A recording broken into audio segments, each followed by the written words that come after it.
ሞተው ነገራችሁ ይቀሰቀሳል በናዝሬቱ በጌታ በኢየሱስ ክርስቶስ። ኢየሱስ ድንጋዩን አንሱ አለ። የሞተው እህት ማርታ ግን ጌታ ሆይ ከሞተ 4 ቀን ሆኖታል፣ አሁን ይሸታል፣ ገምቷል፣ በቃ ተስፋ የለውም፣ አንዴ ቀብረነዋል፣ ሊነሳ አይችልም፣ ካሁን በኋላ ሕያው ሊሆን አይችልም ነው ያለችው። ዛሬ ተስፋ የቆረጣችሁበት ነገር አለ ወዳጄ። መጽሐፍ ቅዱስ ሲናገር ለሰው የማይቻል ለእግዚአብሔር ይቻላል። ላንተ ነው ያቃተ፣ ላንቺ ነው ያቃተ፣ ለእግዚአብሔር ግን ያንተ ነገር ያንቺ ነገር ቀላል ነው። ሕያው እግዚአብሔር ምስክሬ ነው። ነገራችሁ ይነሳል፣ ያንቺ ነገር ይነሳል። አልዓዛር እንደሞተ አልቀረም፣ አልዓዛር እንደሸተተ አልቀረም። ትናንትና ትወደው የነበረ እህቱ እንኳን ሞቷል፣ ይሸታል ነው ያለችው። ትናንትና በጣም የምትወደው ወርዷል። ባበቃ ነገር ላይ ኢየሱስ መጣ።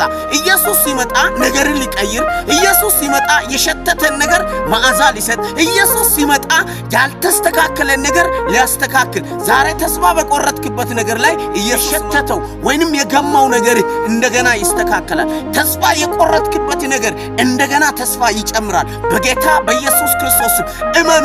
ሕያው እግዚአብሔር ምስክሬ ነው። የሞተ ነገራችሁ ይነሳል።